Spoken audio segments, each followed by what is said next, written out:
Halo teman-teman, kembali lagi ketemu dengan Andi di channel King Kosi Raja Kos.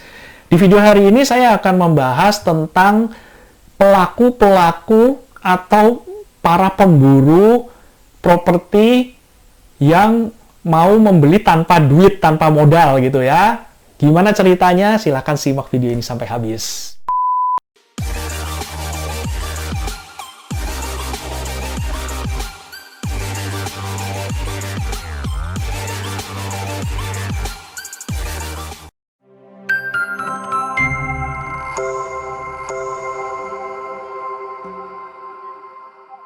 Sekarang ini kan banyak tuh training-training yang mengajarkan bagaimana membeli properti tanpa uang, tanpa modal gitu ya.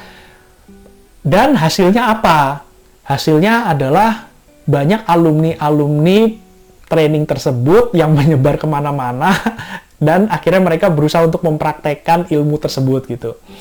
Saya pun sebenarnya sebagai salah satu pelaku ya, saya sebagai salah satu pelaku pencari properti tanpa modal tersebut. Tapi saya juga sebagai orang yang menjual, menawarkan properti yang saya miliki, itu sering sekali tuh ketemu sama orang-orang yang model kayak gitu loh. Nah, orang yang model-model seperti itu biasanya caranya adalah dia akan mencoba untuk mendilkan properti milik kita, tapi nggak dibayar dulu, dia minta waktu biasanya. Dia minta waktu berapa lama, sekian lama gitu, dengan alasan dia mau kredit bank gitu ya, mengajukan kredit bank gitu. Kalau saya sih ngadepin orang-orang seperti ini sih gampang. Saya cuma ngomong, ya nggak apa-apa, lu kredit bank boleh, tapi lu kasih tanda jadi dong. Kasih tanda jadi, misalnya 10 juta gitu ya. Nah, biasanya kalau yang bener-bener tanpa modal tuh biasanya udah mundur duluan tuh. Udah mundur duluan dan mereka langsung nggak jadi biasanya. Tapi kalau yang punya modal 10 juta dan masih tetap maju, kita kasih syarat yang kedua, yaitu adalah kita kasih batas waktu. Jadi kalau kredit bank itu kan kurang lebih 1 bulan sampai 2 bulan ya untuk proses aplikasi kreditnya itu. Ya udah kita kasih aja, kita kasih perjanjian, kita kasih tanda terima DP itu, misalnya menerima DP sekian untuk pembelian rumah di mana gitu alamatnya, tapi dengan KPR misalnya gitu ya. Nah, proses KPR ini akan ditunggu maksimal sampai tanggal sekian. Jika sampai tanggal sekian itu masih belum ada kabar, maka dianggap transaksi batal dan DP ini angus gitu.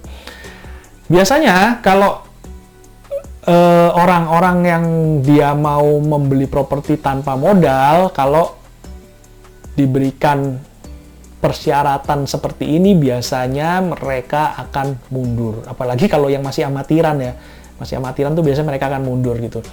Jadi gampang kan? Jadi teman-teman tinggal minta DP, tanda jadi lah ya, bukan DP. Minta tanda jadi, ya sekedarnya aja 5 juta, 10 juta nggak apa-apa. Terus yang kedua, kasih batas waktu kapan mereka harus tanda tangan akte jual beli. Entah itu lewat bank atau entah pembelian cash gitu.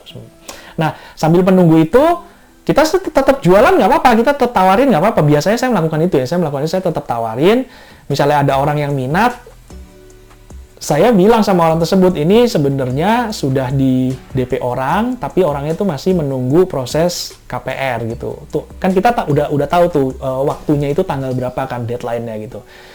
Dan biasanya itu malah membantu kita loh. Jadi kalau orang mau beli properti ke kita ngomong bahwa properti tersebut sudah laku, sudah di DP orang, itu biasanya orang tuh malah makin penasaran. Waduh, gue telat nih.